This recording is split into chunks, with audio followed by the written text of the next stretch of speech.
कुछ भी नया करोगे, कुछ भी नया प्रकट होगा, कुछ भी नया करने का तुम्हारे मन में भाव उत्पन्न होगा तो थोड़ी ना थोड़ी चिंता व्याप्त है, थोड़ी ना थोड़ी चिंता।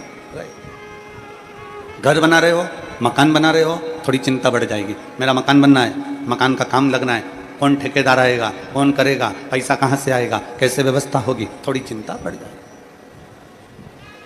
शादी करना है, थोड़ी चिंता बढ़ जाएगी। व्यापार करना है, थोड़ी चिंता बढ़ जाएगी।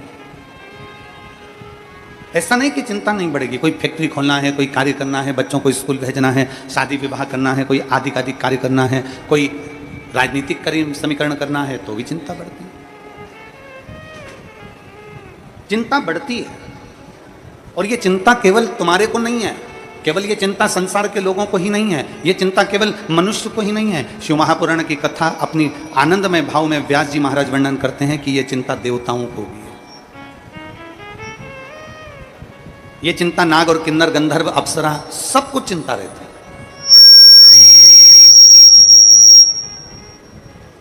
ये चिंता हर एक में समाहित होती है, ये चिंता सब में रहती है। ऐसा नहीं कि कोई गंधर्व हो, अप्सरा हो, नृत्य कर रहे हैं सो आनंद है, देव हो, किन्नर हो, असुर हो, राक्षस हो, सब में चिंता व्याप्ति है। एक थोड़ा सा विष सामने प्रकट हुआ और उस विष की चिंता व्याप गई कि ये विष कौन पिएगा, इस विष को कहाँ लेकर जाएंगे, ये विष किसको देंगे, ये जहर किसको देंगे, ये जहर कौन लेगा, चिंता व्यापी। तब भगवान नारायण ने आकर, तुरंत भगवान विष्णु ने आकर उसी समय पर कहा कि ये चिंता मत करो। भगवान नारायण कहते हैं कि अब शंकर का चिंतन करो। और आप सबसे निवेदन है, जब जिंदगी में सामने चिंता खड़ी हो, जब तुम्हें लगे कि मैं बहुत बुरी तरह से कहीं ना कहीं घिर गया हूं, जब तुम्हें लगे कि मेरे सम्मुख में ये चिंता व्याप रही है, मुझे रात की नींद चली गई, मेरी बेचैनी बढ़ गई, मेरा ब्लड प्रेशर, मेरा शुगर, ये सब कहीं ना कहीं किसी ना किसी रूप में बढ़ रहा है, घट रहा है, तुम्हें चिंता व्यापने लगी। आजकल तो हम कहते हैं कि शरीर में कितनी चिंता है, आजकल इंद्रियां भी बता देती हैं। तुम्हारा शुगर का लेवल ऊपर नीचे हुआ ना तो मालूम पड़ जाता है कि तुम चिंता करने वाले हो गए। तुम्हारा बीपी ऊपर नीचे होने लगा, ब्लड प्रेशर, तो समझ में आने लगा कि तुम चिंता करने लगे। आजकल तो हमारी इंद्रियां, हमारे शरीर की एक एक अंग हमारी चिंता का विषय बता देते हैं कि हमें चिंता कितनी है। तुम्हारे शरीर का, तुम्हारे चेहरे का तेज अगर चले गया, तुम्हारे चेहरे की रौनक चली गई तो बता देगी कि तुम्हारी चिंता कितनी है। तुम्हारा बीपी शुगर ऊपर नीचे हो गया तो बता देगी कि तुम्हारी को चिंता कितनी है। शिव महापुराण की कथा कह रही है, जब विष निकला सबको चिंता थी, कोई पीने को तैयार नहीं था, समुद्र उसको लेने को तैयार नहीं है, जहर कौन पिएगा, जहर कौन धारण करेगा, पृथ्वी उसको लेने को तैयार नहीं, आकाश उसको लेने को तैयार नहीं, पशु पक्षी, जलचर, थलचर, वायुचर जितने हैं ये कोई लेने को तैयार नहीं है, चिंता व्यापी। तब भगवान नारायण ने कहा कि एक काम करो कि शिव को याद करो और शिव का चिंतन करो, चिंता छोड़ दो, चिंतन में लग जा। शंकर का करा गया चिंतन हमारी जीवन को एक आनंदता दे देता है। मुसीबत और लहर, मुसीबत और लहर, पानी की, समुद्र की लहर हो, तालाब में लहर हो, नदी की लहर हो, समुद्र की लहर हो या बीमारी की लहर हो। इसलिए तो कोरोना को बीमारी के साथ में कहा गया था, कोरोना बीमारी की लहर।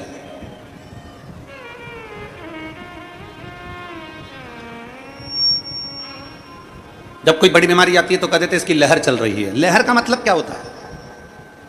पानी की लहर और मुसीबत, पानी की लहर और दुख, पानी की लहर और तकलीफ, समुद्र की लहर और मुसीबत, समुद्र की लहर और तकलीफ, समुद्र की लहर और दुख, ये एक जैसे हैं। इनको एक जैसा कहा गया। क्यों? उसका कारण केवल इतना है, समुद्र की लहर कितनी भी उछल ले, पानी की लहर कितनी भी उछल ले, नदी की लहर कितनी भी उछल ले, तालाब की लहर कितनी भी उछल ले और कितनी भी आगे बढ़ जाए, एक ना एक दिन वो समुद्र की लहर, पानी की लहर, तालाब की लहर एक ना एक दिन शांत हो ही जाती है। उसी तरह जैसे लहर और मुसीबत, लहर और दुख ये एक जैसे हैं, मतलब अगर लहर उछली है तो शांत भी होगी और अगर मुसीबत आई है तो समाप्त भी होगी, ये निश्चित है, ये निश्चित। समुद्र की लहर अगर उछल रही है, पानी अगर उछल रहा है, लहरें अपनी सीमा को तोड़ दी हैं, बीमारी अपनी सीमा को तोड़ दी है। जैसे कोरोना को कहा गया लहर, कोरोना की बीमारी बढ़ी तो कहा लहर बढ़ गई। आखिर लहर क्यों कहा गया? क्योंकि एक ना एक दिन ये लहर थमेगी जरूर, एक दिन ये लहर शांत होएगी जरूर। उसी तरह समुद्र की लहर हो, पानी की लहर हो, बीमारी की लहर हो, चाहे कोई भी लहर हो, एक ना एक दिन वो लहर शांत होती जरूर है। उसी तरह शास्त्र कहता है मुसीबत कितनी भी बड़ी हो ये लहर की तरह है, दुख कितना भी बड़ा हो ये दुख कितना भी बड़ा हो ये भी लहर की तरह है, तकलीफ कितनी भी बड़ी हो ये भी लहर की तरह है। ये मुसीबत, ये दुख, ये तकलीफ जो लहर की तरह है, ये धीरे न धीरे एक ना एक दिन शांत समाप्त होती जरूर है। कोई मुसीबत हमेशा नहीं टिकती है, कोई तकलीफ हमेशा नहीं टिकती है।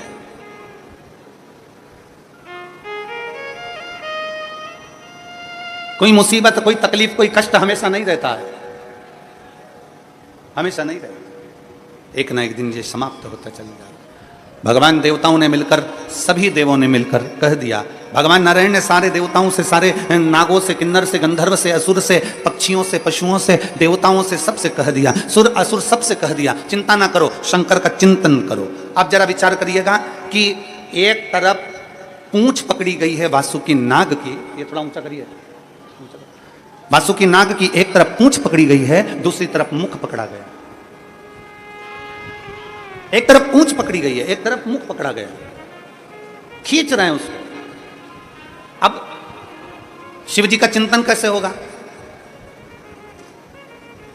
अब भगवान शंकर का चिंतन कैसे हो? जरा विचार करिएगा। चिंतन हो तो फिर हो कैसे? तभी भगवान नारायण ने कहा चिंता मत करो, शंकर का अभिषेक जरूरी नहीं है कि आप शिवालय जाओगे तो अभिषेक हो पाएगा। शंकर का अभिषेक जरूरी नहीं कि आप अपने घर के शिवलिंग को थाली में रखोगे, परात में रखोगे, पात्र में रखोगे तब हो पाएगा। शंकर भगवान का अभिषेक जरूरी नहीं कि आप 12 ज्योतिर्लिंग में जाएंगे तब हो पाएगा। शंकर भगवान का अभिषेक जरूरी नहीं कि आप किसी मंदिर देवालय में जाएंगे तब हो पाएगा। भगवान नारायण ने समुद्र मंथन के समय पर विष निकलते समय भगवान नारायण ने एक बात संपूर्ण क्षेत्रवासियों के लिए, संपूर्ण विश्ववासियों के लिए, संपूर्ण जगत के लिए, संपूर्ण पृथ्वी पर रहने वाले, ब्रह्मांड में रहने वाले मनुष्यों के लिए कह दिया कि शंकर का अभिषेक जरूरी नहीं कि आप मंदिर जाओगे तब होगा, घर में बर्तन में शंकर का शिवलिंग रखोगे तब होगा, शंकर का अभिषेक 12 ज्योतिर्लिंग में जाओगे तब होगा। शास्त्र कहता है शंकर का अभिषेक तुम जब भगवान शंकर को दिल से याद करते हो, श्री शिवाय नमस्तुभ्यम, ओम नमः शिवाय, नमः शिवाय, जब तुम स्मरण करते हो पंचाक्षर मंत्र का, षडाक्षर मंत्र का, यह श्री शिवाय नमस्तुभ्यम का जब तुम स्मरण कर रहे होते हो और दिल से तुमने अगर उसको स्मरण कर लिया तो समझ लेना कि तुम्हारे शंकर का अभिषेक हो गया, उसका चिंतन हो गया, उसका स्मरण हो गया, उसकी भक्ति हो गई, उसका मंत्र जाप हो गया। आप समझें उसको, भजन हो गया।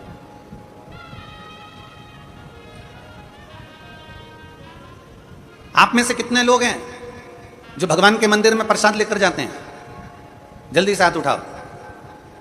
अरे उठाओ तो सही, कभी तो ले गए होगे, कोई से तो मंदिर में ले गए होगे, कोई से तो देवता क्या ले गए होगे, ले गए थे ना, हम भी ले गए थे, ठीक है, तुम ले गए थे तो हम भी ले गए थे, हम कोई अलग से तो पैदा हुए नहीं है, तुम ले गए थे तो हम भी ले गए थे। अब आप में से कितने लोग हैं जितना प्रसाद लेकर गए थे उतना की उतना प्रसाद तुमने भगवान को खिला दिया? हम भी लेकर गए थे, हम भी नहीं खिला पाए।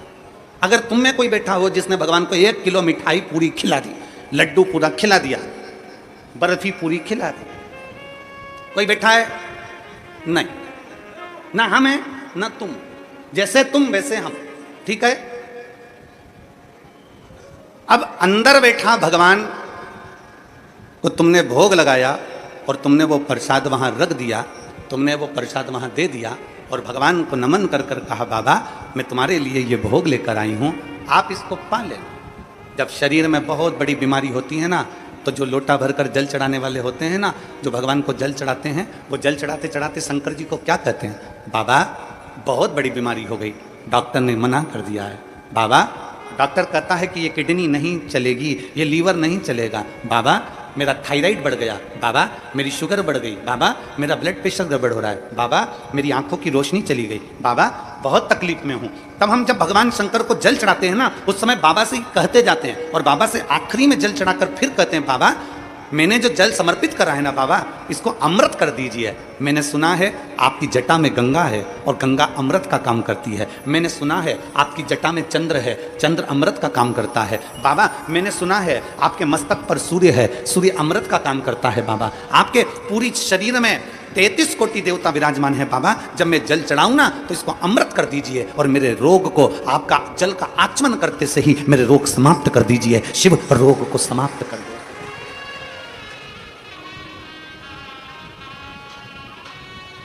आप भी प्रसाद लेकर मंदिर में गए, हम भी प्रसाद लेकर मंदिर में गए। कल हमारे श्री आमदार सुहास अन्ना जी कांदे जी कह रहे थे और ताई कह रही थी कल कि गुरु जी हम दोनों भोजनशाला में गए थे और रोज जा रहे हैं गुरु जी, प्रतिदिन भोजनशाला में हम रोज जा रहे हैं। और गुरु जी भोजनशाला में जब हम रोज जाते हैं और जो सारे शिव भक्त भोजन कर रहे हैं उसी में से हम लोगों ने भी भोजन किया। तो कल माननीय आमदार जी और ताई कह रहे थे कि गुरु जी ना जाने उस भोजन में क्या है ऐसा कि भगवान का प्रसाद अलग ही स्वाद आ जाता है। तो मैं श्री सुहास अन्ना जी से कहूंगा जब भाव से भगवान को दिया जाए ना तो भगवान भाव से पा लेता है। भाव से अगर भगवान को दिया जाए तो भाव से पा लेता है।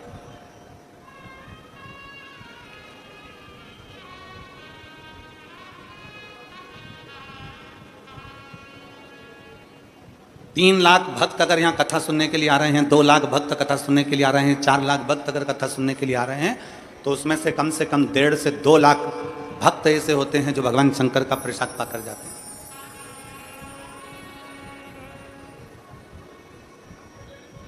प्रेमवश आपने भी भोग लगाया भगवान को, हमने भी भोग लगाया भगवान को, पर भगवान ने 1 किलो लड्डू नहीं खाए, भगवान ने पेड़ा नहीं खाया, भगवान ने कुछ नहीं खाया, कुछ नहीं। जब भगवान ने कुछ नहीं पाया, प्रेमवश बस भगवान के सामने रखा और भगवान ने उसे भाव से पा लिया, तो जो प्रसाद हम खाते हैं उसमें अपने आप स्वाद बढ़ जाता है। इससे ये महसूस होता है कि भगवान ने भोग लगा लिया है, इससे ये महसूस हो जाता है कि भगवान ने भोग लगा लिया। अब चलो आगे बढ़ते हैं इसी कथा में। आप में से सबने भगवान को भोग लगाया, हमने भी भगवान को भोग लगाया। भगवान ने अंदर भोग लगा हुआ प्रसाद पंडित जी ने हमको वापस दे दिया, हम अपना डब्बा लेकर वापस चल दिए। अब हमारा सनातन धर्म क्या कहता है?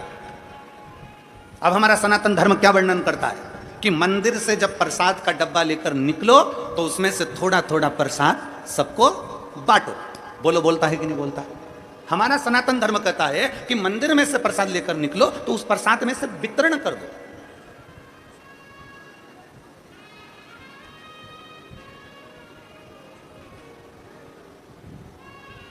अन्ना जी आपको कल के लिए एक धन्यवाद। कल एक दीदी यहाँ पर व्हील चेयर पे आई थी। हमारा ऐसा नियम है कि व्यासपीठ से हम जब तक बैठे हैं तब तक हम बेलपत्र देते हैं, उसके बाद हम यहाँ से उतरने के बाद हम बेलपत्र उठाते भी नहीं और देते भी नहीं। हमारा नियम है ये, जब तक हम बैठे हैं तब तक बेलपत्र देते हैं। कल हम जब उतर गए और वो व्हील चेयर से वो दीदी यहाँ पर आई, शायद आज बैठी हो कि ना बैठी, तो वो वहाँ आई तो आपने कहा गुरुजी इनके तकलीफ़ है और ये व्हील चेयर पर हैं तो इनको बेलपत्र। अब हमारे मन में आया कि हम बेलपत्र कहाँ से लाएं, कैसे दें? तो अन्ना जी आपको साधुवाद है उसके लिए, आपने अपनी जेब में से आपकी जो बेलपत्र थी वो निकाल कर दे दी और कहा ये बेलपत्र इनको दे दो गुरुजी, इनको जरूरत है। उसकी साधुता है आपको। इससे ये मालूम पड़ता है कि हम सबके लिए हैं, हम सर्वस्वता के लिए, हम सर्वस्वता के लिए।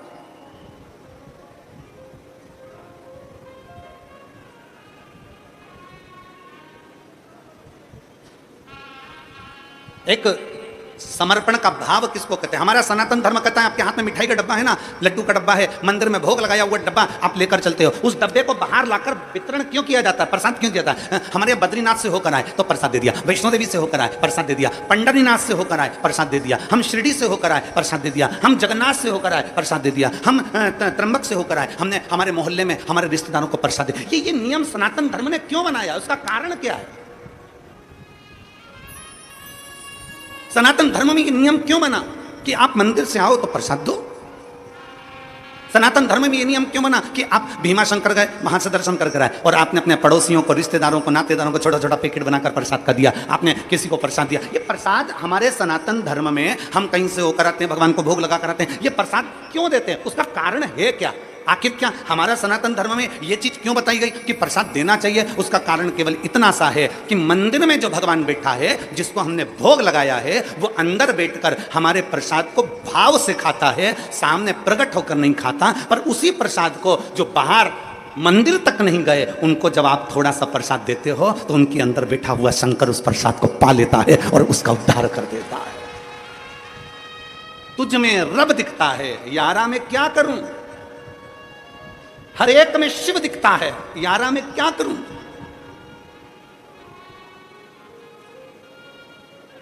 हर एक में शिव है। मंदिर से बाहर निकले, प्रसाद बांटना प्रारंभ करा, प्रसाद बांटना प्रारंभ करा तो ना जाने किस वेश में नारायण मिल जाए, इतने को प्रसाद दिया है। 25 लोगों ने प्रसाद लिया, 50 लोगों ने प्रसाद लिया, ना जाने कौन व्यक्ति कैसा था, किस भाव से उसने प्रसाद को ग्रहण करा, ना जाने कौन था जो शंकर का रूप रखकर आया प्रसाद लेकर चले गया, ना जाने कौन था जो शिव तत्व के रूप में आया और प्रसाद लेकर चले गया।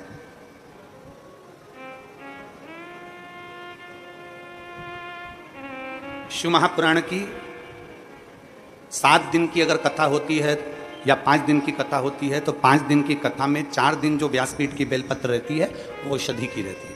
7 दिन की जो कथा होती है उसमें 6 दिन की बेलपत्र औषधि की रहती है। शुगर हो, बीपी हो, थायराइड हो, पैर, कमर, घुटना, आँख, सिर, ब्रेन, कोई ट्यूमर, कोई कुछ जो तकलीफ रहती है, 6 दिन की जो बेलपत्र है वो औषधि का काम कर जाती है। 7वें दिन के बेलपत्र को खाया नहीं जाता, 7वें दिन के बेलपत्र को केवल लाल वस्त्र में उसको लपेटकर अपने घर में उसको रख लिया। 5 दिन की कथा है तो 4 दिन की बेलपत्र औषधि का कार्य करती है, 5वें दिन की बेलपत्र केवल बरकत का, लक्ष्मी का कार्य करती है, भंडार का कार्य करती है।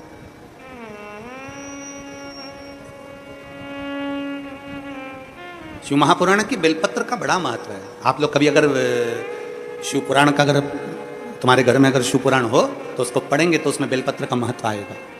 बेलपत्र का क्यों शिव पुराण की बेलपत्र की इतनी औषधि है, क्यों शिव पुराण की बेलपत्र को इतना लक्ष्मी की प्राप्ति का केंद्र बिंदु बताया? उसका कारण यह है 12 ज्योतिर्लिंग करने के लिए 12 स्थान पर जाना पड़ता है, उप ज्योतिर्लिंग करने के लिए उप स्थान पर जाना पड़ता है, 4 धाम करने के लिए 4 स्थान पर जाना पड़ता है, सारी नदी, तालाब और सरोवर का स्नान करने के लिए सारे स्थान पर सरोवर पर जाना पड़ता है, सारे कुंड और बावड़ी का स्नान करने के लिए कुंड और बावड़ी पर जाना पड़ता है। पर केवल वेद व्यास जी ने लिखा शिव महापुराण के अंदर कि केवल एक शिव पुराण ऐसी है कि वो शिव पुराण जहां पर रहती है वहां सारे तीर्थ, नदी, तालाब, ज्योतिर्लिंग, उपलिंग समाकर विराजमान हो जाते हैं। और उस शिवलिंग की अर्थात उस पुराण की एक बेलपत्र भी औषधि का कार्य कर जाता है। उस बेलपत्र की इतनी महत्वता बढ़ जाती है, इतनी बात।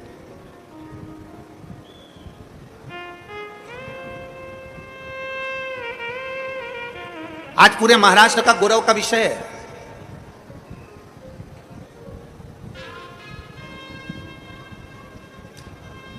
आज पूरे महाराष्ट्र को आतिशबाजी चलाना चाहिए, नगाड़े बजाना चाहिए, ढोल बजाना चाहिए पूरे महाराष्ट्र को कि व्यासपीठ की बात को राजसत्ता तक लिया गया और माननीय महाराष्ट्र के मुख्यमंत्री जी ने गौ माता को राज्य माता घोषित किया। उसके लिए धन्यवाद। संपूर्ण महाराष्ट्रवासियों को और पूरे देशवासियों को साधुता देते हैं कि आपने इस व्यासपीठ की गरिमा को रखा, इस व्यासपीठ की मर्यादा को रखा और व्यासपीठ से जो शब्दों कहे जाते हैं उन शब्दों को आपने अपने जीवन में उतारकर गौ माता को राज्य माता का दर्जा दिया। साधुता है, बहुत बहुत साधुता है। माननीय मुख्यमंत्री शिंदे जी को बहुत बहुत साधुता है।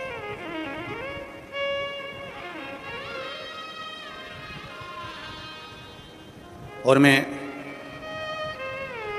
1008 जगत गुरु शंकराचार्य श्री अभिमुक्तेश्वरानंद महाराज जी को भी धन्यवाद देता हूँ और साथ में गोपाल मणि जी को भी धन्यवाद देता हूँ। साथ में श्री राजेंद्र दास महाराज जी को 1008 संत शिरोमणि श्री राजेंद्र दास महाराज जी को भी साधुवाद देता हूँ और सारी व्यासपीठों को साधुवाद देता हूँ जिन्होंने गौ माता के लिए बहुत कुछ बोला और आज महाराष्ट्र की सरकार ने गौ माता को राज्य माता घोषित करा, उसके लिए साधुता।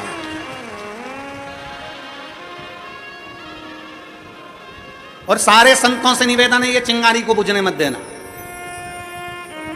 इस चिंगारी को बुझने मत देना। जो महाराष्ट्र में चिंगारी लगी है कि गौ माता को राज्य माता करा गया है, वो चिंगारी बुझने मत देना। वो अग्नि का काम करेगी और एक दिन गौ माता राष्ट्र माता बनकर रहेगी, ये निश्चितता है। वो चिंगारी बुझने ना दी। सनातन धर्म में प्रसाद देने का क्या महत्व है, ये हमारी शिव पुराण बताती। और एक और चीज समझ लीजिए, सनातन धर्म में प्रसाद देने का महत्व बताया तो सनातन धर्म में एक चीज और बताई कि प्रसाद कहां बांटना, कैसे बांटना, कब बांटना, यह भी वर्णन किया गया। अपना और पराये का भेद ना करा जाए तो प्रसाद का वितरण किया जाए। कितना सुंदर कहा, जरा उठाइए हमारे शास्त्रों को। अब हम आपसे एक प्रश्न कर रहे हैं जो हम पहले बोल चुके हैं, वो आज फिर बोल रहे हैं। सबसे ज्यादा नरक में कौन गिरता है? आज बहुत पहले बोली थी कथा ये वाली, आज स्मरण में आ गई तो बोल रहे सबसे ज्यादा नरक में कौन गिरता है? तो कहा प्रसाद बांटने वाला गिरता है। प्रसाद बांटने वाला गिरता है, तो प्रसाद बांटने वाला नरक में क्यों गिरेगा? तो शिव महापुराण में वेदव्यास जी वर्णन करते हैं, प्रसाद हमेशा धर्म की जगह पर बढ़ता है, अच्छी जगह पर बढ़ता है। मंदिर, देवालय, गुरु, परमात्मा की साक्षी में बढ़ता है। परमात्मा कभी गलत जगह, कोई डिस्को में, कोई डीजे में प्रसाद नहीं बढ़ता। प्रसाद हमेशा अच्छी जगह बढ़ता है। तो प्रसाद बांटने वाला नरक में क्यों चले जाता है? उसका कारण है, प्रसाद बांटने वाला जब खड़ा होता है, प्रसाद बांटता है, दरवाजे पर खड़े होकर जब प्रसाद देता है, अपना वाला आया और पराया आया। अपना आया तो हाथ ऐसा हो जाता है और पराया आया तो हाथ छोटा हो जाता है, तो वो व्यक्ति नरक चले जाता है। प्रसाद बांटने वाले को चाहिए कि प्रसाद की गरिमा क्या करते हैं? प्रसाद की गरिमा,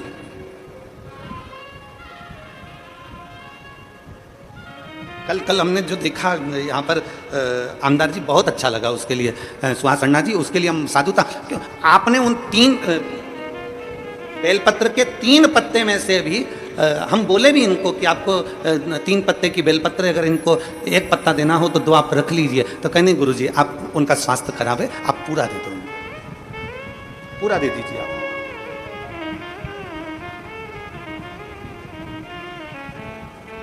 ये निर्मल भाव होता है, ये निर्मल स्वभाव होता है, आप दे दो। सरलता का भाव अपने भीतर लेकर आओ, सहजता का भाव अपने भीतर लेकर आओ।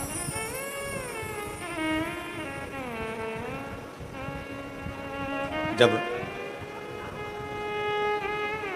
एक सरलता, एक सहजता अपने भीतर आती है, लोग कहते हैं मेरा भोला किसको मिलता है? तो शिव महापुराण की कथा कहती है भोले को भोला जल्दी मिलता है, भोले को भोला जल्दी मिलता है।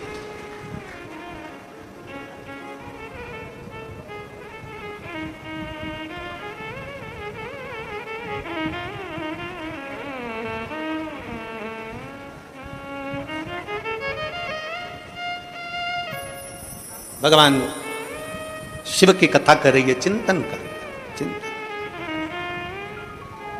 करो, चिंतन। असुर सांप को पकड़े हुए हैं, देवता सर्प को पकड़े हुए हैं, और वो कह रहे हैं कि हम शंकर का चिंतन कैसे करें। कौन कहता है कि अपना घर छोड़ोगे तो चिंतन होगा? कौन कहता है अपनी दुकान छोड़ोगे तो भगवान का चिंतन होता है? कौन कहता है कि आप अपना काम कारोबार छोड़ दो और बाबा बन जाओ तो भगवान का चिंतन होता है? शिव महापुराण कभी नहीं कहती कि भगवान का चिंतन घर छोड़कर होता है। सारे ऋषि घर छोड़े होंगे, संत घर छोड़े होंगे, पर मेरा भोलेनाथ अपना घर कभी नहीं छोड़ा। वो कैलाश पे रहता था, अपने पत्नी, बच्चे, परिवार सब के साथ रहता था। मेरा भोलेनाथ, उनके बच्चे गणेश जी, कार्तिकेय, उनके गणेश जी के धर्मपत्नी दो रिद्धि सिद्धि, उनके बच्चे शुभ लाभ, फिर उनके बच्चे अमोद प्रमोद। भगवान अपने पोते पर पोते तक के साथ में रहते थे। भगवान शंकर अपनी धर्मपत्नी माता पार्वती के साथ रहते, भगवान शंकर अपने गणों के साथ रहते, भगवान शंकर अपने सर्व परिवार के साथ, भगवान शंकर अपना परिवार छोड़कर कहीं नहीं जाते। सारे देवताओं को परिवार के साथ कहीं पर प्रतिष्ठित नहीं किया जाता, पर शंकर के जितने मंदिर हैं, शिवालय जितने हैं, सारे शिवालय में शंकर का पूरा परिवार बैठता है। गणेश जी बैठेंगे, कार्तिकेय बैठेगा, नंदी बैठेगा, पार्वती जी बैठेगी, शंकर जी बैठेंगे, नाग बैठेगा, सर्प बैठेगा, सब बैठेंगे, त्रिशूल रखेगा, डमरू रखेगा, सब कुछ शंकर जी के मंदिर में होगा। शंकर अपने परिवार को छोड़कर नहीं बैठते, शंकर कभी अकेला भी नहीं रहता, शंकर पूरे परिवार के साथ रहता है। शंकर कभी नहीं कहते कि तुम अपनी दुकान छोड़ दो, शंकर कभी नहीं कहते कि तुम तुम्हारी खेती छोड़ दो, शंकर कभी नहीं कहते कि तुम्हारी जमीन जायदाद छोड़ दो। शंकर भगवान कहते हैं कि जैसे असुर और देवता सब सांप पकड़कर मंथन कर रहे हैं समुद्र का, और भगवान नारायण कर रहे हैं कि शिव का चिंतन करो, तो इन्होंने पूछा कि हम सांप छोड़कर शिव का चिंतन करें, हम काम छोड़कर शिव का चिंतन करें, हम शिव का चिंतन करें कैसे? तब भगवान नारायण ने कहा नहीं, काम करते रहो और शिव का नाम जपते रहो, चिंतन हो जाएगा।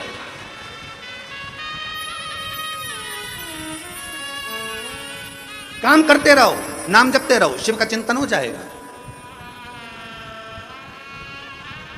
लिंगायत संप्रदाय के अंतर्गत, शैव लिंगायत संप्रदाय के अंतर्गत उनके गुरु उनके बच्चों के कान में कह देते हैं अपना कर्म करना है, दुकान चलाना है, व्यापार करना है, व्यवसाय करना है, अपना कर्म करो, नौकरी करो, धंधा करो, बिजनेस करो, सब करो। तुमसे ये नहीं कहते कि तुम काशी में जाकर बैठ जाओ। लिंगायत संप्रदाय के अंतर्गत उनके गुरु कहते तुमसे ये नहीं कहते कि तुम कहीं जाकर बैठ जाओ, अपना कर्म करो और कर्म करते करते भगवान का भजन करो। काम करते रहो, नाम जपते रहो। काम करते करते जब नाम जपा जाता है तो उसका फल चौगुना मिल जाता है। घर छोड़कर तप करने वाले को जो फल मिलता है, घर छोड़कर सन्यास धारण करने वाले को जो फल मिलता है, घर छोड़कर अपना परिवार छोड़कर वन में बैठकर तप करने वाले को जो फल मिलता है, उससे चौगुना फल घर में रहकर भगवान का नाम जपने वाले को प्राप्त हो जाता है। हमने कभी तुमसे ये नहीं कहा कि तुम्हारा घर छोड़ो, हम तो एक काम करते हैं, अपने घर से एक लोटा जल भरो, शंकर जी का जो मंदिर पास में है वहां पहुंच जाओ। जो शंकर का मंदिर, जो शिवालय तुम्हारे घर के पास में है, तुम वहां जाओ और एक लोटा जल समर्पित करो। तुम्हारे घर के पास का जो शिवालय है, तुम्हारे घर के पास का जो शंकर का मंदिर है, वो मंदिर नहीं, सारे 12 ज्योतिर्लिंग का केंद्र बिंदु है, वहां जाकर जल समर्पित करो। सारी समस्या का हल। आप वहां जाइए, आप शंकर को एक लोटा जल समर्पित करिए।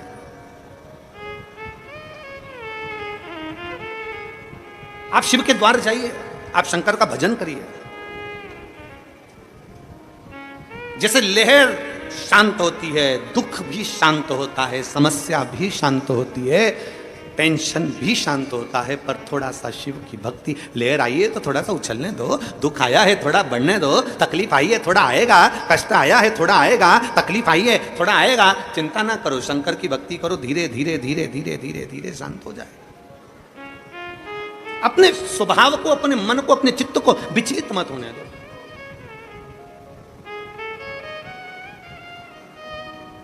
कल एक माता ने प्रश्न कर कर भेजा था, गुरुजी हम हमारे पूर्वजों के लिए हम बाहर चले गए थे, तो हमने हमारे पितरों के लिए भोजन नहीं करा पाए। हमारी सास की तिथि थी दूज की, हम बाहर चले गए तो हमने भोजन नहीं कराया। फिर उसने पत्र में लिखा, कोई होगी माँ, उसने पत्र में लिखा कि हमारे पति तर्पण भी करते थे तो वो तर्पण भी नहीं कर पाए। फिर कहा कि हम हमेशा सीधा भी देते थे, आटा चावल दाल शक्कर सब मिला के हम कहीं देकर आते थे, हम वो भी नहीं दे पाए। हमारे दूज की तिथि का जो तिथि थी हमारे दादा ससुर की, वो बुरा लग जाएगा उनको, उनको पितृदोष लग जाएगा। वो पितृदोष लग जाएगा तो हम क्या करें, हम क्या करें? और गुरुजी उसने पत्र में लिखा कि हम उस समय पर थे नहीं और तिथि निकल गई, हम भोजन नहीं करा पाए ब्राह्मण को, हम किसी को सीधा नहीं दे पाए, हम किसी को गाय की रोटी नहीं दे पाए, हम स्वान कुत्ते का भोजन नहीं दे पाए, हम कौवे का भोजन नहीं दे पाए, हम करें तो करें क्या, हम सीधा भी नहीं दे पाए, हम क्या कर सकते हैं? शिव महापुराण की कथा में एक बड़ा सुंदर चरित्र आता है।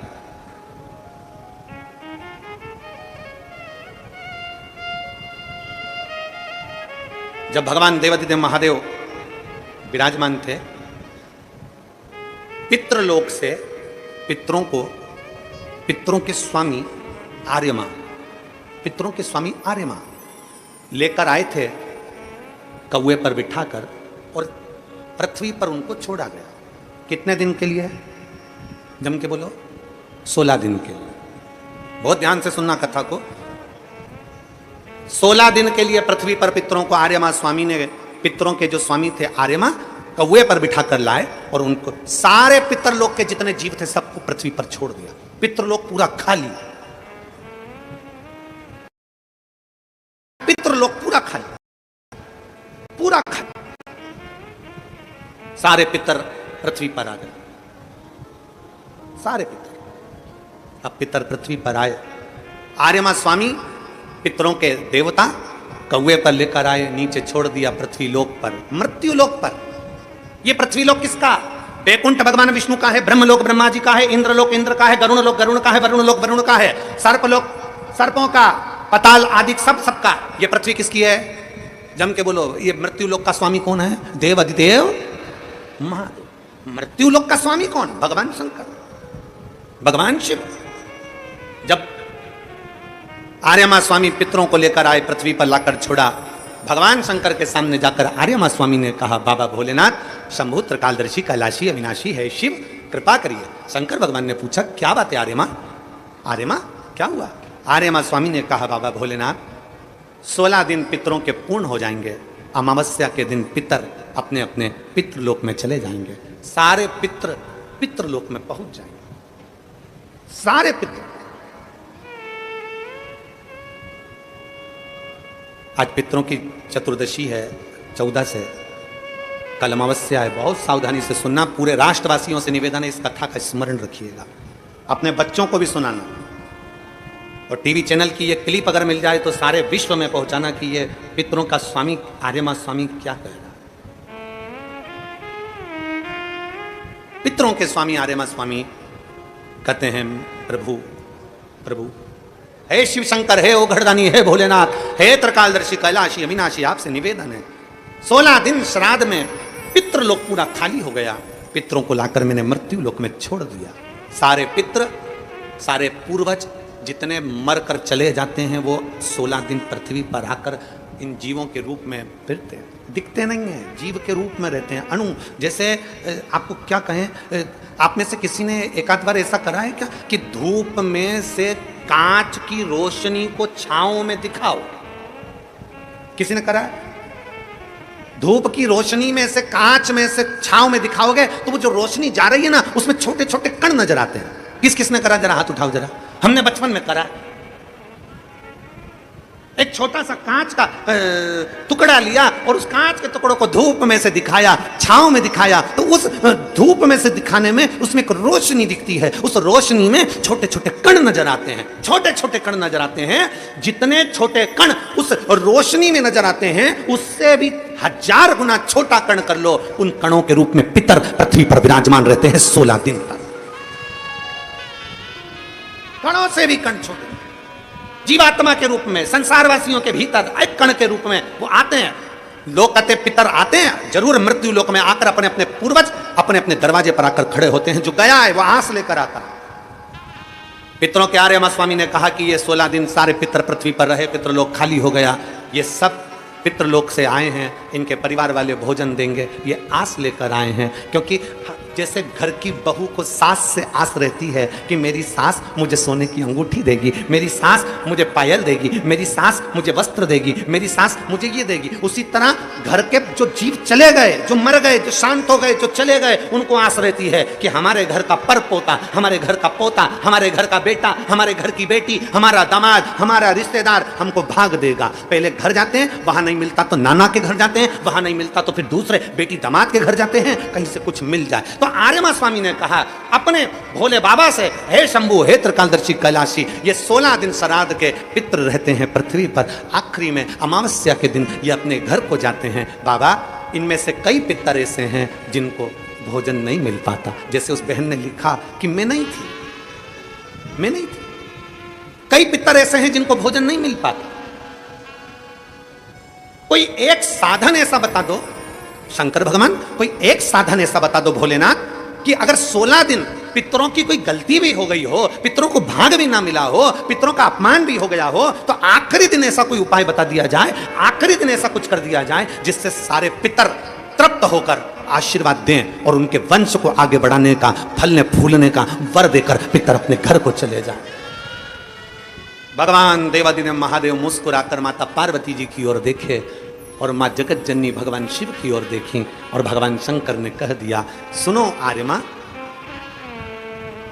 जितने पितृ आप पितृलोक में वापस लेकर जाओगे, अगर वो पितरों का नियम है 16 दिन श्राद्ध में खाते हैं, भोजन करते हैं, अपने अपने धूप में आप लोग घी शक्कर छोड़ते हो, कंडे के ऊपर, गोबरी के ऊपर, ये धूप में आप दे देते हो, गाय के रूप में, कुत्ता के रूप में, पक्षी के रूप में दे देते हो। तो भगवान शंकर ने कहा, सारे पितर 16 दिन भोजन करते हैं, अमावस्या के दिन इन पितरों को आप नदी, तालाब, बावड़ी, कुआं, सरोवर, जो पानी का स्थान हो, कोई नदी हो, कोई तालाब हो, कोई बावड़ी हो, कोई कुआं हो, कोई सरोवर हो, ये सारे पितर वहां पानी पीने के लिए आते हैं। जल पीने के लिए पितर पहुंचेंगे। अपने गांव में जो नदी है, तालाब है, बावड़ी है, कुआं है, हैंडपंप है, हाक्सी है, जो है उसके पास में ये जल पीने के लिए पहुंचेंगे। तो सुनो आर्यमा स्वामी, अगर संसार में रहने वाला मनुष्य पितृपक्ष की अमावस्या को, पितृमोक्ष अमावस्या को, जो कि कल 2 अक्टूबर की है, पितृपक्ष की अमावस्या, पितृमोक्ष अमावस्या जो कि कल 2 अक्टूबर की है, अगर पितृपक्ष अमावस्या के दिन प्रदोष के समय पर, प्रदोष का समय जानते हो ना, सूर्यास्त के समय जब होता है, प्रदोष का समय, अगर घर का व्यक्ति एक घी का दीप लेकर उस जलाशय, नदी, तालाब, बावड़ी, कुआं, हैंडपंप, जो उसके पास में हो, जो जलाशय पास में हो, वहां पहुंचकर प्रदोष काल में दक्षिण की ओर दिया जो लगेगा, उसमें बत्ती लंबी लगेगी, गोल बत्ती नहीं। कौन सी बत्ती? लंबी बत्ती। लंबी बत्ती जानते हो सब लोग? कपास की जो बाती होती है वो लंबी वाली, गोल बाती नहीं, फूल बाती नहीं, लंबी बाती। कपास की बाती को लंबा कर कर वो बाती घी के दिए में रखकर, बाती का मुख दक्षिण का कर कर अगर दीप प्रज्वलित किया जाता है, तो वो घर के पितर कभी बद्दुआ नहीं देते, उन पितर आशीर्वाद देकर ही जाते हैं।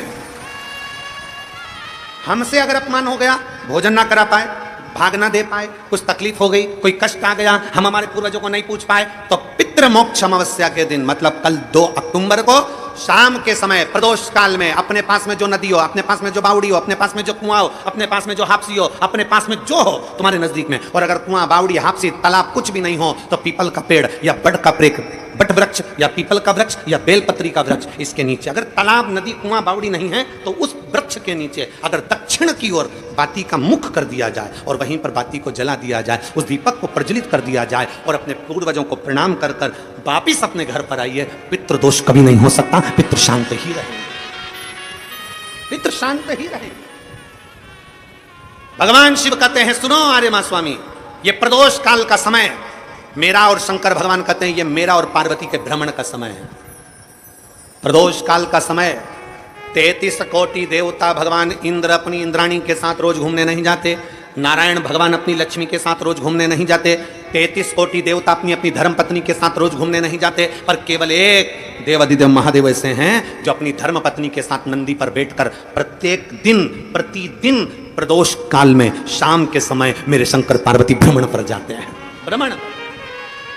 आर्यमा स्वामी, प्रदोष काल में मैं और पार्वती दोनों नंदी पर बैठकर जाएंगे, नंदी पर बैठकर जाएंगे, और जिस सरोवर, जिस तालाब, जिस बावड़ी, जिस कुआं, जिस स्थान पर लोग दीप दान कर रहे होंगे, वहां के सारे पूर्वजों को, पितरों को हम स्वयं अपने नंदी पर बिठाकर पितृलोक छोड़कर आएंगे। ये शिव तत्व है, ये शिव तत्व है। और खाली ना जाता कोई दर से तुम्हारे, खाली ना जाता कोई दर से तुम्हारे, मैं भी खड़ी हूँ नंदी बाएं पसारे, अपने हृदय से लगा लो, गिरा जा रहा हूँ, उठा लो,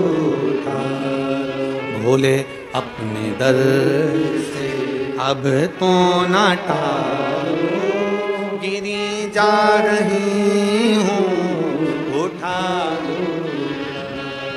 पितृपक्ष की अमावस्या मतलब 2 अक्टूबर, भगवान देवाधिदेव महादेव खूब आनंदमय भावों से अपने पितरों के निमित्त जलाशय, नदी, तालाब, बावड़ी, कुआं जो तुम्हारे पास में हो वहां जाकर घाट पर दीप दक्षिण की बाती लगाकर उसको प्रज्वलित अवश्य करो, अवश्य।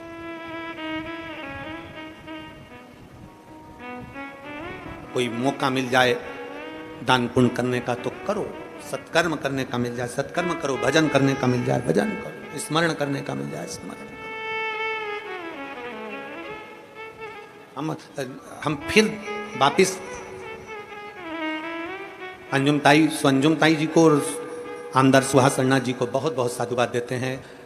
ताई, इतने सारे भक्तों को, शिव भक्तों को भोजन कराने के लिए लोग आमंत्रित करते हैं, पर श्राद्ध पक्ष में आपके इतने शिव भक्त नांदगांव के जो इस सामने बनी भोजनशाला में भोजन कर रहे हैं ताई, उसके लिए आपको साधुता देते हैं, बहुत बहुत साधुता। इतना शिव भक्त, मेरे ओघड़ी शंकर का इतना भक्त, आपकी जो सामने भोजन भंडारा चल रहा है उसमें इतने शिव भक्त अगर भोजन कर रहे हैं तो ताई आपको बहुत बहुत साधुवाद है, उसके लिए बहुत बहुत साधुवाद। अन्ना जी आपको बहुत साधुवाद। कितना लोग तड़पते हैं कि हमारे घर लोग आए और श्राद्ध पक्ष में मुख झूठा करें, इतने नांदगांव के इतने शिव भक्त आपकी इस भोजनशाला में मुख झूठा कर रहे हैं, उसके लिए साधुता है आपको। श्री शिवाय नमस्ते, साधुता, साधुता है, बहुत बहुत साधुता। कितना कितना। और तेरी कृपा बिना ना हिले एक भी अणु, लेते हैं श्वास तेरी कृपा से, बखान क्या करूं मैं राखों के ढेर का, चपटी भभूत खजाना कुबेर का, हे गंगाधार मुक्ति द्वार ओंकार दूर, भोले ओंकार दूर, आयो शरण तिहार शंभु तार तार, बखान क्या करूं मैं राखों के ढेर का, चपटी भभूत खजाना कुबेर का, हे गंगाधार मुक्ति द्वार ओंकार तू, भोले ओंकार तू, आयो शरण तिहार शंभु तार तार। ये हमारा सनातन धर्म हमको सिखाता है, ये हमारा राष्ट्र हमको सिखाता है, ये हमारा राष्ट्र हमको सिखाता है, हमारा सनातन धर्म हमको सिखाता है, ये हमारा शिव तत्व हमको सिखाता है। कल उस माता ने एक प्रश्न और लिखा था, गुरुजी श्राद्ध में कौवे को भोजन क्यों दिया जाता है? श्राद्ध में कौवे को भोजन क्यों दिया जाता है? अरे भाई मेरी जीजी, मैं आपको हाथ जोड़कर प्रणाम कर निवेदन करना चाहूंगा कि श्राद्ध में कौवे को भोजन क्यों दिया जाता है, किसी साइंटिस्ट से पूछें, किसी वैज्ञानिक से पूछें, किसी रिसर्च सेंटर से पूछें कि कौवे को श्राद्ध में भोजन क्यों दिया जाता है। हमारा सनातन धर्म साइंस से जुड़ा हुआ है, हमारे शास्त्र, हमारे वेद, हमारे पुराण, हमारे जितने वेद पुराण शास्त्र सब साइंस से जुड़े हुए हैं। और हमारा शास्त्र कहता है कि श्राद्ध में कौवे को भोजन क्यों दिया जाता है, उसका एक कारण है, श्राद्ध का भोजन कौवा जब करता है, कौवा भोजन करने के बाद उस भोजन को करने के बाद उस भोजन को पचाने के लिए कौवा पीपल के वृक्ष पर बैठता है। कौवा जब पीपल के वृक्ष पर बैठता है तो पीपल के वृक्ष के फल को, उसके पत्ते को, उसकी जड़ को, फल को खाना प्रारंभ करता है। कौवे का श्राद्ध का भोजन ऐसे ही नहीं पच जाता, कौवा पीपल के फल को खाता है। पीपल के फल को खाता है तो वो फल खाया हुआ कौवा किसी दीवार पर, किसी भूमि पर अपनी बीट करता है तो वहां पीपल का पेड़ उत्पन्न हो जाता है, जिससे सनातन धर्म की मजबूती होती है। पीपल का वृक्ष उत्पन्न हो जाता है। पीपल का वृक्ष क्योंकि वो प्रकृति की रक्षा के लिए है, प्रकृति की रक्षा। आ जाइए, आ जाइए, आ जाओ।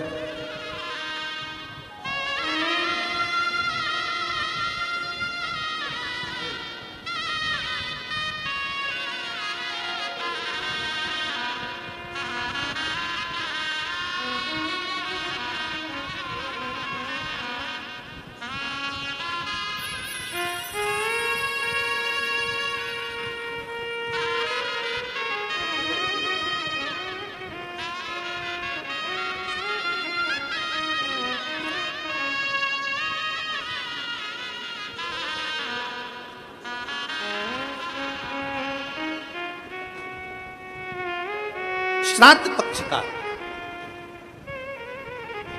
पक्ष का वो भोजन कौआ पचा नहीं पाता। पीपल का फल खाता है, भोजन पचाता है। कितना विचित्र है हमारा सनातन धर्म। जरा देखिए कि एक पक्षी भी एक वृक्ष को लगाने की दम रखता है, तो आप और हमारा भी फर्ज बनता है कि कम से कम अपने पूर्वजों के नाम से एक वृक्ष जरूर लगाना चाहिए। एक वृक्ष जरूर लगाना चाहिए। ये सनातन धर्म की मजबूती है, सनातन धर्म की। और तेरी कृपा बिना न हिले एक भी अणु, लेते हैं श्वास तेरी कृपा से। बखान त्याग राखों के ढेर का, चपटी बबूत में खजाना कुबेर। गंगधार मुक्ति द्वार ओंकार तू, भोले तू आयो शरती शंभुतार। चारों तरफ प्रकाश करने की सामर्थ्यता सनातन धर्म की है। सनातन धर्म। और बहुत ध्यान से, बहुत सावधानी से स्मरण रखिएगा।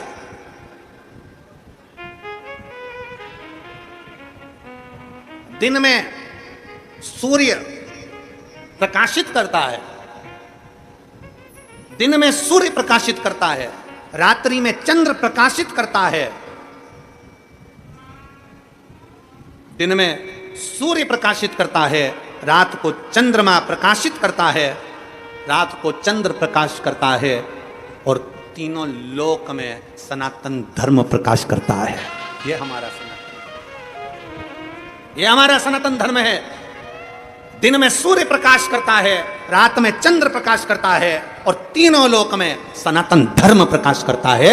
यह हमारे सनातन धर्म की मजबूताई है। उसका प्रकाश भूमंडल पर सदा आनंद देने वाला है। आनंद। सारी समस्या का हल, जम के बोलो जरा, सारी समस्या का हल एक लोटा जल। एक लोटा जल प्रतिदिन चढ़ाइए, प्रतिदिन शिवालय जाइए, प्रतिदिन शंकर के द्वार जाइए, प्रतिदिन शंकर का स्मरण करिए, फिर कथा करिए। चिंता और चिंतन में अंतर है, बहुत अंतर है। वही चिंता चिंतन की कथा चल रही है, वही समुद्र मंथन की कथा चल रही है, वही समुद्र मंथन की कथा। असुरों को गुस्सा आ गया। असुरों ने सोचा हम काय को शंकर जी को जल चढ़ाए, हमें क्या करना शंकर जी को जल चढ़ाकर। अरे भाई, शिव महापुराण की कथा कहती है चाय और चरित्र जिस पर गिरते हैं, जिस पल गिरते हैं, दाग जाता ही नहीं है। चाय का भी दाग नहीं जाता, चरित्र का भी दाग नहीं जाता। इसलिए सावधान, बहुत सावधान। मेरे भारत की बेटियों से निवेदन है, संपूर्ण विश्व की बेटियों से निवेदन है। परसों से नवरात्रि चालू हो रहे हैं। सनातन धर्म की शुरुआत का ये एक अनूठा त्यौहार है, नवरात्रि का त्यौहार। मेरा संपूर्ण भारत की बेटियों से निवेदन है, संपूर्ण जगत की बेटियों से निवेदन है, इस व्यासपीठ के माध्यम से, इस नांदगांव की व्यासपीठ के माध्यम से संपूर्ण जगत की बेटियों से निवेदन है कि आपसे निवेदन है कि अगर गरबे में जा रही हो, गरबा खेलने के लिए जा रही हो, निवेदन है हमारे सनातन धर्म की मर्यादा के साथ जाना। वस्त्र ऐसा पहनकर जाना जो मर्यादित हो, वस्त्र ऐसा पहनकर जाना जो मर्यादित हो। हमारी मर्यादाओं को गिराने वाले वस्त्र पहनकर ना जाइएगा। मेरा बेटियों से निवेदन है।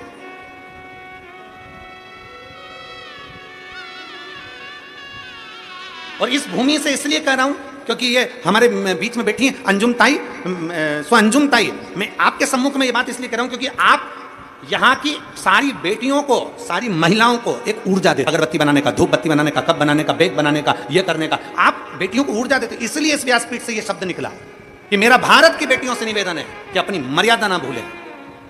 अपने तन पर जो वस्त्र धारण कर आप जाएं, कथा आप उसमें गरबे के अंतर्गत तो मर्यादित वस्त्र पहनकर जाना, मर्यादा से हटकर वस्त्र ना पहनना, मर्यादित वस्त्र का स्मरण किया। एक ऊर्जा आपके भीतर हो और वो ऊर्जा आपके अंदर रहना चाहिए। शिव महापुराण की कथा कहती है, भगवान शंकर का चरित्र कथा है। चाय गिरी कपड़े पर, दाग नहीं गया, चरित्र गया, दाग नहीं गया, नहीं गया। आप उसको मजबूत बनाइए, उसको प्रबल बनाइए। असुरों ने कह दिया, राक्षसों ने कह दिया, हम मंथन कर रहे हैं, हम शंकर को जल नहीं चढ़ाएंगे, हम शिव जी को जल नहीं चढ़ाएंगे, हम शंकर का चिंतन नहीं करेंगे। भगवान विष्णु ने कह दिया, चिंतन तो करना पड़ेगा। आप काम करते रहो और काम करते करते, समुद्र मंथन करते करते शंकर को याद करिए। शिव को याद किया, समझ लो कि शंकर का अभिषेक हो गया। शिव को याद किया, समझ लो शंकर का भजन हो गया। तुम याद, एक पत्र है,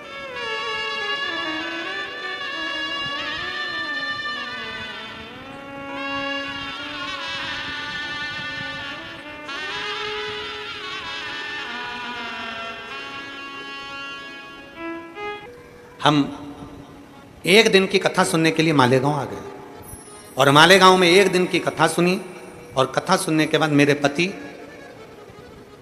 और मेरी पत्नी, हम दोनों मालेगांव से एक दिन की कथा सुनकर चल दिए, क्योंकि मेरे नशा करने की आदत थी, नशा छूटता नहीं। कथा पूरी हुई 5 बजे, हम घर गए, मंदिर में 1 लोटा जल चढ़ाया। जल चढ़ाकर मैंने आचमन करा। मुझे क्या मालूम था कि मेरी पत्नी कथा के पंडाल की, जहाँ कथा का पंडाल लगा था, वहाँ की मिट्टी मेरे को लगा देगी। वहाँ की मिट्टी मेरी पत्नी ने मेरे को लगाया और ना जाने मुझे क्या हुआ गुरुदेव, उस मालेगांव की एक दिन की कथा के बाद आज तक मैंने मदिरा को हाथ नहीं लगाया, छोड़ दी। मैं नहीं जानता गुरुजी की इस शिव महापुराण की मिट्टी में क्या होता है। मैं नहीं जानता गुरुजी की शिव महापुराण का कंकर शंकर का क्या होता है। मैं नहीं जानता कि शंकर की भक्ति क्या होती है। एक दिन की कथा, मात्र एक दिन की कथा हमारे जीवन को संवार दे। एक दिन, एक पल, एक घड़ी, जो 30 साल से मदिरा का नशा कर रहा है, उसका नशा छूटे कैसे? कैसे छूटे?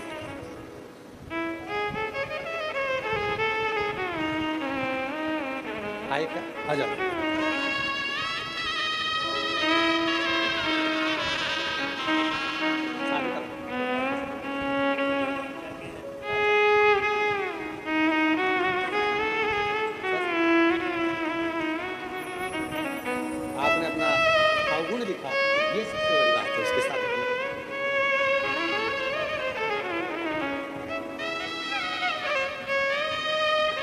एक शिव भक्ति। दुनिया के लोग कहें कि कथा में क्या मिलता है, आपसे निवेदन है, कल तो मासिक शिवरात्रि थी, आज हमारे शिव महापुराण की शिवरात्रि है। आपको मालूम होगा शिव पुराण में 6ठे दिन शिवरात्रि रहती है। शिव पुराण की शिवरात्रि क्यों रहती है? क्योंकि आज के दिन रात में लोग पूरी रात संकीर्तन करते हैं। और मैं भाऊ आपको धन्यवाद दूंगा, अन्ना जी आपको साधुवाद दूंगा कि आपको क्या मालूम, कहाँ से मालूम पड़ जाता है कि 6ठे दिन की रात्रि शिवरात्रि रहती है और आपने आज रात्रि को भजन का आयोजन भी रखा है, तो उसके लिए साधुवाद है। क्योंकि आज की रात्रि हमारे यहाँ कथा में शिवरात्रि मनाई जाती है। आज के दिन रात भर शिव भक्त आते हैं। आसपास के क्षेत्र में जितने शिव भक्त होंगे वो पूरी रात आएंगे, भजन करेंगे रात भर पंडाल में। रात भर भजन कर कर सुबह 8 बजे की कथा सुनेंगे, 11 बजे लोग अपने घर को चले जाएंगे। 7वें दिन की कथा पूरी सुनेंगे। और भाग्यशाली हैं आप सब जो बाबा की कृपा से आज भजन कीर्तन का भी आयोजन इन्होंने रखा, जिससे सभी लोग उस भजन का आनंद ले सकें। मौका मिले आप भक्ति करिए, मौका मिले। महाराज शिव तत्व कहता है, भगवान शंकर का चरित्र कहता है।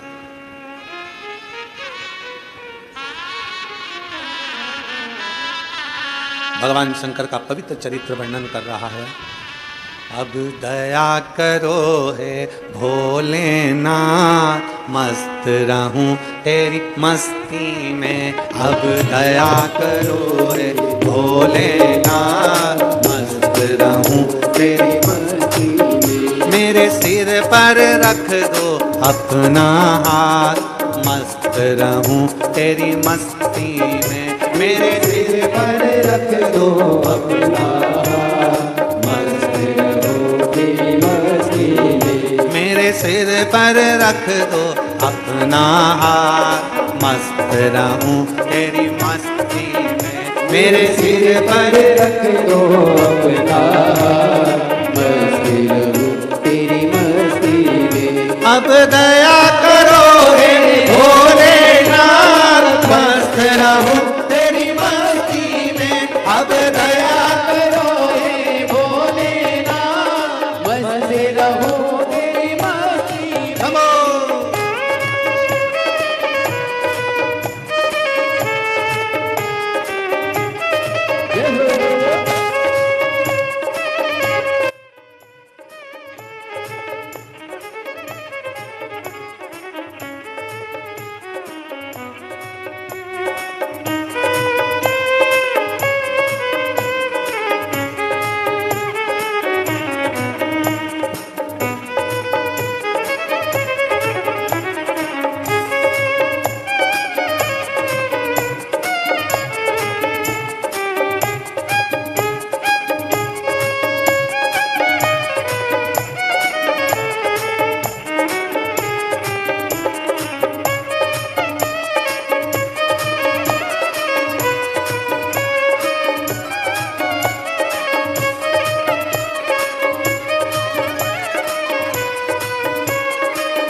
तेरे द्वार खड़े हैं रख लेना, तेरे द्वार खड़े हैं रख लेना।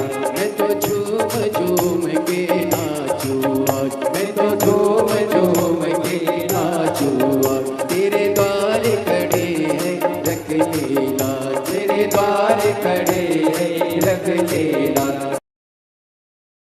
के नाचूं आज, मैं तो झूम झूम के नाचूं आज। अब दया करो हे भोलेनाथ, मस्ती रहूं तेरी मस्ती में। अब दया करो हे भोलेनाथ, मस्ती रहूं तेरी मस्ती में। मेरे सिर पर रख दो अपना हाथ, मस्ती रहूं तेरी मस्ती में। मेरे सिर पर रख दो अपना हाथ, मस्ती रहूं तेरी मस्ती में। अब दया करो हे भोलेनाथ, मस्ती रहूं तेरी मस्ती में।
मेरे मन में बसे हो भोलेनाथ, मेरे मन में बसे हो भोलेनाथ। मैं तो हर पल करूँ प्रभु तेरी याद, मैं तो हर पल करूँ प्रभु तेरी याद। मेरे मन में बसे हो भोलेनाथ, मेरे मन में बसे हो भोलेनाथ। मैं तो हर पल करूँ प्रभु तेरी याद, मैं तो हर पल करूँ प्रभु तेरी याद। अब दया करो हे भोलेनाथ, मस्ती रहूं तेरी मस्ती में। अब दया करो हे भोलेनाथ, मस्ती रहूं तेरी मस्ती में। मेरे सर पर रख दो अपना हाथ, मस्ती रहूं तेरी मस्ती में। मेरे सिर पर रख दो अपना हाथ, मस्ती रहूं तेरी मस्ती में।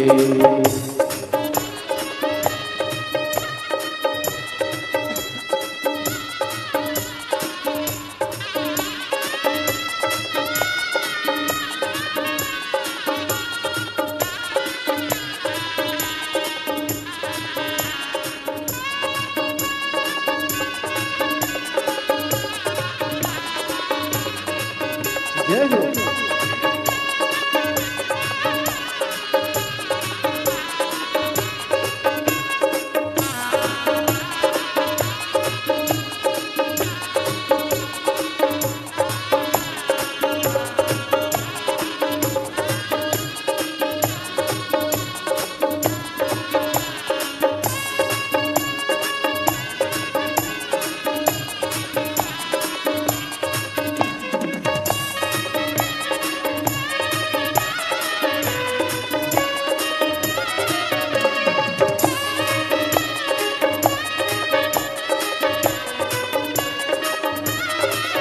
मैं तो मगन हूँ बोले तेरे साथ, मैं तो मगन हूँ बोले तेरे साथ। मैं तो मगन हूँ बोले तेरे साथ, मैं तो मगन हूँ बोले तेरे साथ। जब तो हरे हरे बोले दिन और रात, जब तो हरे हरे बोले दिन और रात। अब दया करो हे भोलेनाथ मस्ती रहूं तेरी मस्ती में। अब दया करो रे भोलेनाथ मस्ती रहूं तेरी मस्ती में।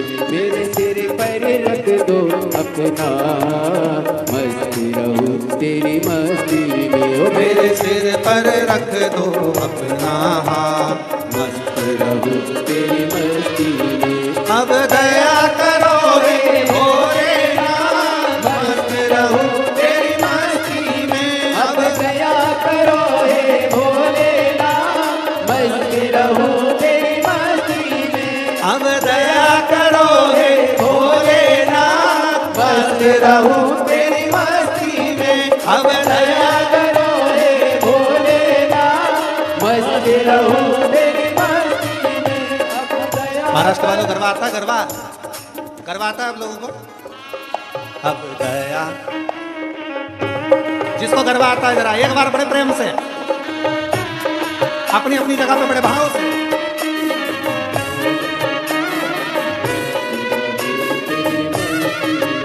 मेरे सिर पर रख दो अपना हाथ, मस्त रहूं तेरी मस्ती में। मेरे सिर पर दोनों हाथों से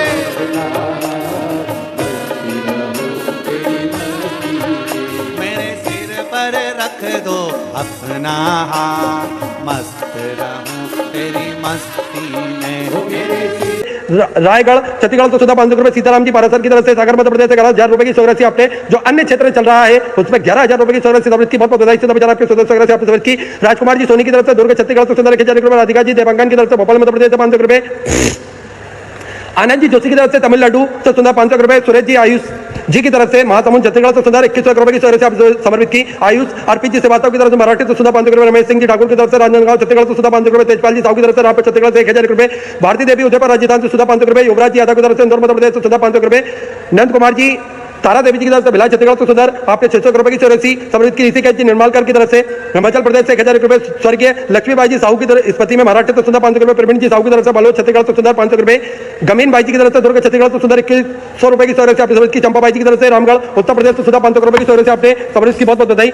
संजय जी चौहान की तरफ से कोंडा से सुंदर आपने 1,001 रुपए की सौरसी समृद्ध की बहुत बहुत बधाई। चेतन जी यादव की तरफ से छत्तीसगढ़ तो सुंदर 551 रुपए की सौरसी आपने समृद्ध की। राहुल जी ठाकुर की तरफ से राजस्थान से सुंदर 500 रुपए, राजेश जी शर्मा ग्वालियर मध्य प्रदेश से 1100 रुपए, हितेंद्र सिंह जी हाड़ा की तरफ से सुंदर 500 रुपए, नरेंद्र सिंह जी कुंडरी राणा की तरफ से सहारनपुर उत्तर प्रदेश से 500 रुपए, अमित कुमार जी अंकित जी की तरफ से बिहार से सुंदर 500 रुपए, मालती दुबे जी की तरफ से मराठा से सुंदर 500 रुपए, निरंजन कुमार जी की तरफ से बिहार से 1,000 रुपए, सत्यनारायण जी पाटीदार की तरफ से 500 रुपए, श्रीनिवास जी की तरफ से सुंदर 500 रुपए, सुमन देवी जी की तरफ से कानपुर उत्तर प्रदेश से 500 रुपए, अरविंद कुमार जी पंड्या की तरफ से लखनऊ उत्तर प्रदेश से 1100 रुपए की सौरसी आप समृद्ध की। महेंद्र सिंह जी यादव की तरफ से ग्वालियर मध्य प्रदेश से 500 रुपए, विजय शशि जी पांडे की तरफ से 1100 रुपए, बनवारी लाल जी समरिया की तरफ से राजस्थान से सुंदर 500 रुपए, कैलाश जी जाट की तरफ से देवास मध्य प्रदेश से 500 रुपए, अमर सिंह जी यादव की तरफ से कानपुर उत्तर प्रदेश से 500 रुपए, सपना जी शर्मा हिमाचल प्रदेश से सुंदर 500 रुपए, रंजना जी राठौर की तरफ से धार मध्य प्रदेश से 500 रुपए, गुप्ता सुंदर 500 रुपए, विनय कुमार जी रंजनी जी गोयल की तरफ से लखनऊ उत्तर प्रदेश से 500 रुपए, गुप्ता सुंदर 21 रुपए, स्वर्गीय प्रवीणा गिरधर भाई जी की तरफ से सुंदर 3,000 रुपए की सौरसी आपने समझ की बहुत बहुत बधाई। पुष्पकांत जी श्री माली की तरफ से राजस्थान से सुंदर 500 रुपए, किशन गोदार की तरफ से अहमदाबाद गुजरात से सुंदर 500 रुपए, नीलम ब्रिजेश जी उपाध्याय अयोध्या श्री राम जन्मभूमि से सुंदर 500 रुपए, विजय सिंह जी कौरव की तरफ से सुंदर 500 रुपए, सुजाता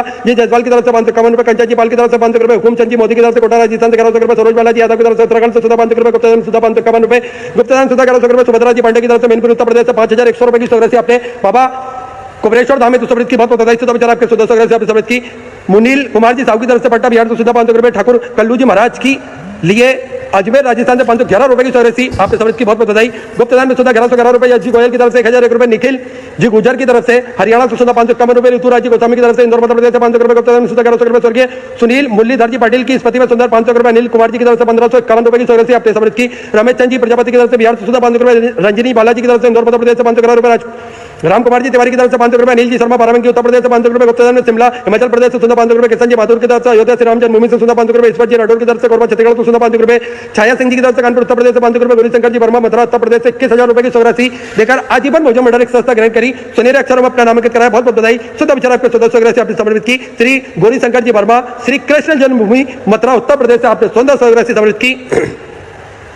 सुधा जी गुप्ता हिमाचल प्रदेश से 1100 रुपए, रवि जी वर्मा की तरफ से अलीगढ़ उत्तर प्रदेश से 500 रुपए, ऋषि राम जी मिश्रा की तरफ से दिल्ली से सुधा 1100 रुपए, नीलम जी मिश्रा की तरफ से दिल्ली से सुधा 1100 रुपए, उर्मिला परमेश्वर जी शर्मा की तरफ से सुधा 1100 रुपए, रामानंद सिंह जी विमला देवी जी की तरफ से उत्तर प्रदेश से 500 रुपए, गुप्ता सुधा 1100 रुपए, गुप्ता 2100 रुपए, आदित्य मोनिका जी थापर की तरफ से गुना मध्य प्रदेश से सुधा 511 रुपए की राशि आपने समृद्ध की, नारायण सिंह जी राठौर सूरत गुजरात से 511 रुपए, पल्लवी सतीश जी नरखेड़ा की तरफ से सुंदर 1000 रुपए, पुष्पेंद्र जी शर्मा की तरफ से अजमेर राजस्थान से सुधा 500 रुपए, सतीश चंद जी की तरफ से पंजाब से सुधा 500 रुपए, आरती जी श्रीवास्तव सीतापुर उत्तर प्रदेश से सुधा 500 रुपए, सुरेखा जी की तरफ से नागपुर मराठी से 500 रुपए, किशोर जी राठौर की तरफ से देवास मध्य प्रदेश से 500 रुपए, श्वेता जी यादव की तरफ से लखनऊ उत्तर प्रदेश से 500 रुपए, चिराग जी श्रीवास की तरफ से अहमदाबाद गुजरात से सुधा 1101 रुपए की राशि आपने समृद्ध की, बहुत बहुत बधाई। सुधा विचार आपके सुधा राशि आपने समृद्ध की। रणजीत कुमार जी की तरफ से अहमदाबाद गुजरात से सुधा 500 रुपए, गोवर्धन लाल जी की तरफ से सुधा 500 रुपए, गुप्तदान में सुंदर आपने 5001 रुपए की राशि बाबा कुबरेश्वर धामी से समृद्ध की, बहुत बहुत बधाई। सुधा विचार आपके सुधा राशि आपने समृद्ध की। अर्चना जी मिश्रा बेंगलोर से सुंदर 1001 रुपए की राशि आपने समृद्ध की। रजत जी शर्मा की तरफ से चंडीगढ़ पंजाब से सुधा 500 रुपए, श्रीमती उषा देवी जी की तरफ से मराठी से 551 रुपए, भूपेंद्र कुमार जी की तरफ से बिहार से सुधा 500 रुपए, उमाशंकर सिंह जी की तरफ से झारखंड से सुधा 511 रुपए की राशि आपने समृद्ध की। पुष्पेंद्र कुमार जी पांडे की तरफ से सिंगरौली मध्य प्रदेश से सुधा 500 रुपए, राम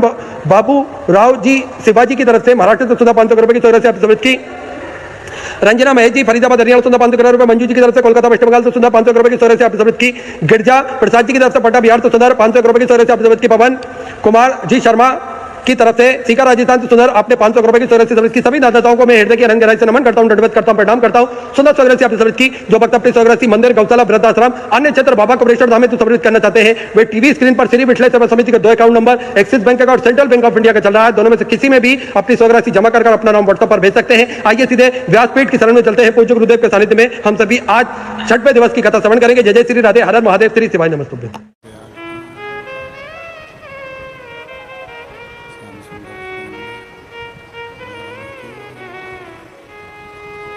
काशी विश्वनाथ भगवान की, गौरा महारानी की, गणेश जी महाराज की, सरस्वती माता की, तिरुपति सरकार की, सिद्धेश्वर महादेव की, महाकालेश्वर भगवान की, ओंकारेश्वर नांदेश्वर महादेव की, संत सतगुरुदेव की,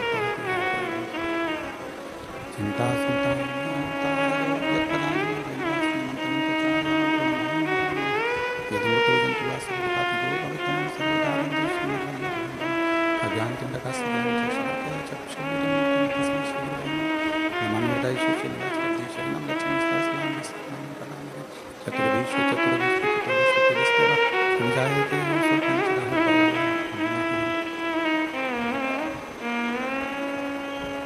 विश्वनाथ भगवान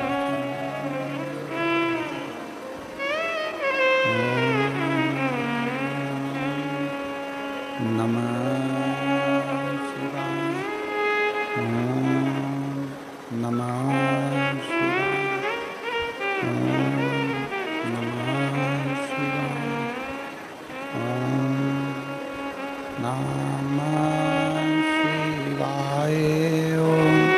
नमः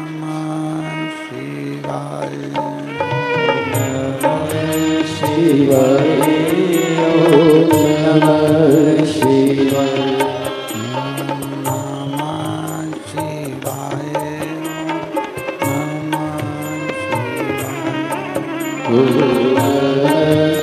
शिवाय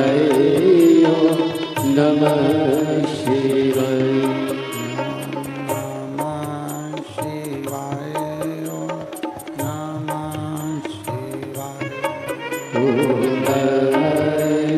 शिवाय, नमः शिवाय, नमः शिवाय,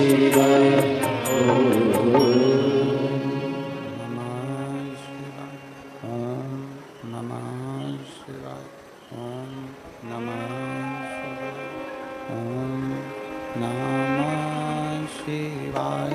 नमः शिवाय, नमः शिवाय, नमः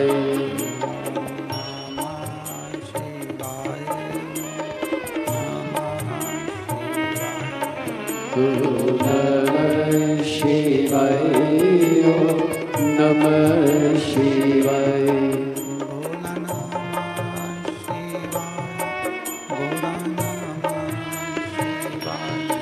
भोला नमः शिवाय, गौरा नमः शिवाय,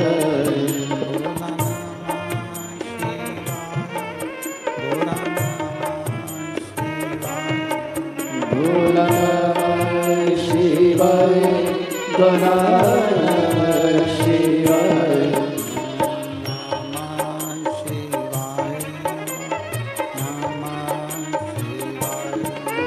नमः शिवाय नमः शिवाय नमः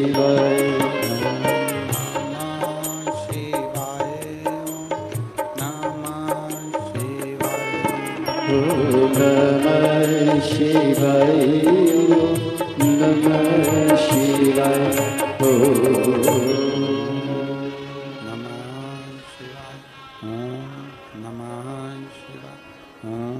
नमः शिवाय विश्वनाथ भगवान की जय, महाकालेश्वर भगवान की जय, ओमकारेश्वर भगवान की जय, नांदेश्वर महादेव की जय, कुबेरेश्वर महादेव की जय।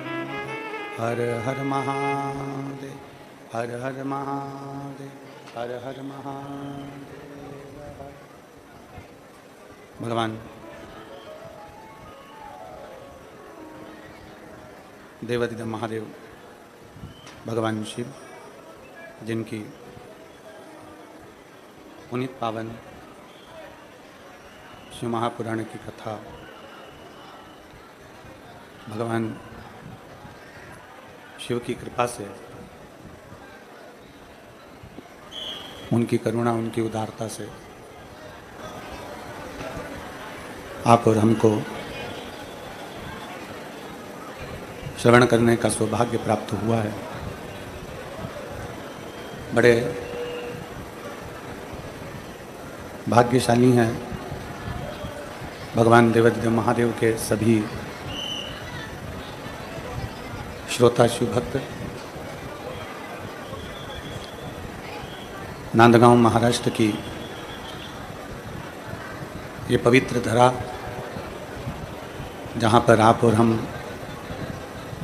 भगवान ओगड़दानी की कृपा से, उनकी करुणा से, उनकी उदारता से पवित्र पावन 7 दिवसीय शिव महापुराण की कथा का लाभ ले रहे हैं। नांदेश्वर महादेव की यह पवित्र भूमि है, नांदगांव महाराष्ट्र, मराठवाड़ा की ये पवित्र धरा है, जहाँ पितृपक्ष में भगवान शिव की कृपा से, उनकी करुणा से, उनकी उदारता से पवित्र पावन शिव महापुराण की कथा आप और हम श्रवण कर रहे हैं। कथा के मुख्य आयोजक यजमान परिवार आमदार श्री सुहास अन्ना जी कांदे, उनकी धर्मपत्नी सो अंजुमताई सुहास जी कांदे एवं उनकी समस्त मित्र मंडली एवं समस्त श्रोता भाई बहन, एक बार यजमान परिवार के लिए जोरदार ताली बजाकर स्वागत, वंदन, अभिनंदन। जिन्होंने इस पवित्र पावन पवित्र शिव महापुराण की कथा का लाभ लिया और आप और हमको कथा श्रवण करने का सौभाग्य दिया। पितृपक्ष में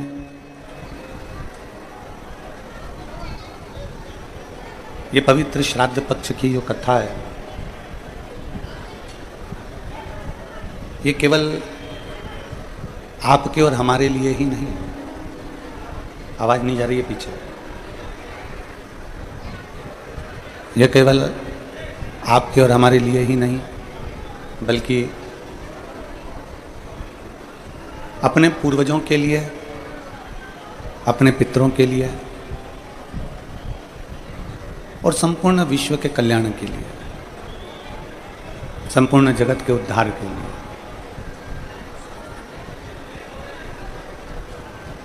कल कथा में कहा था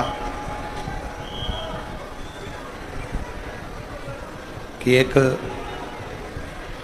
मानव शरीर प्राप्त कर लेना,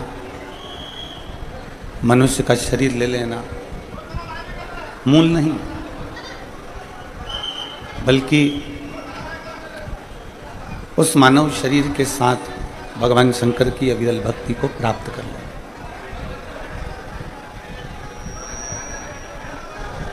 भगवान देवादिदेव महादेव, भगवान शिव, ओगरदानी, तरकालदर्शी, कैलाशी, अविनाशी, शंकर, जिनकी निर्मल भक्ति, भरोसा, दृढ़ता कहीं ना कहीं हमें शिव तत्व तक लेकर जाती है,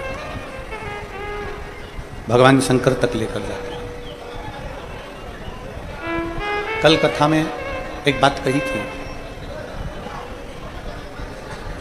कि चिंतन और चिंता, ये दोनों अलग अलग है। चिंतन और चिंता, इन दोनों का अलग अलग काम है। कल कथा में कहा था, जब देवता और असुरों ने मिलकर मंथन किया, उस मंथन में विष निकला। उस विष के निकलने पर उसकी चिंता लग गई। और चिंता किस बात की थी कि अगर ये विष पृथ्वी पर जाता है तो यहाँ जितने जीव हैं पृथ्वी के, ये मर जाएंगे। अगर ये विष पानी में जाता है, जल में जाता है, तो जितने जल के जीव हैं वो मर जाएंगे। अगर ये विष आकाश मार्ग में जाता है तो वहाँ के जितने जीव हैं वो मर जाएंगे। संसार के लोग अगर इस विष को पिएंगे तो वो मर जाएंगे, वो समाप्त हो जाएंगे। ये चिंता देवताओं को भी लग रही थी, गंधर्वों को भी लग रही थी, अप्सराओं को भी लग रही थी, नाग, किन्नर, सुर, असुर, सबको ये चिंता थी। पशु, पक्षी, जलचर, थलचर, जितने, सब कुछ।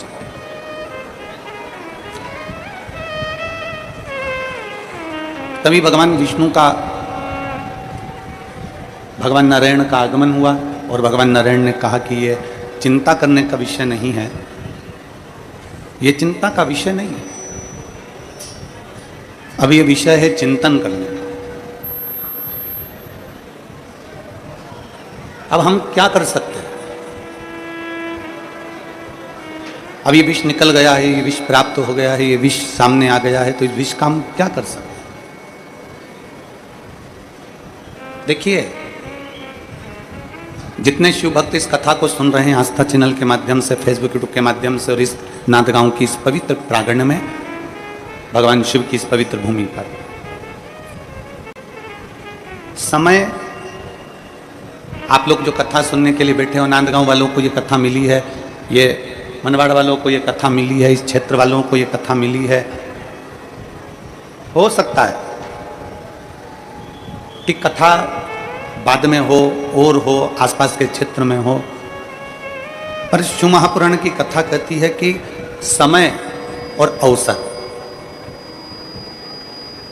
इन दोनों में एक बड़ा अंतर है। समय तुम्हें वापिस मौका दे सकता है, समय पलटकर तुम्हें फिर मौका दे सकता है, पर शिव महापुराण की कथा कहती है अवसर बार बार नहीं मिलता, अवसर केवल एक बार मिलता है, और उसने जिसने प्राप्त कर लिया उसका जीवन सार्थक हो। नांदगांव वालों को यह अवसर मिला है, नांदगांव वालों को यह अवसर प्राप्त हुआ है। माननीय श्री आमदार सुहाजी अन्ना जी को, ताई सो अंजुम ताई जी को मैं बहुत बहुत साधुवाद देता हूँ कि आपने अपनी जिंदगी का एक अनमोल अवसर प्राप्त किया, और जितने श्रोता भाई बहन बैठे हैं, आपने अपने जीवन का ये श्राद्ध पक्ष का सबसे सुंदर अवसर प्राप्त किया।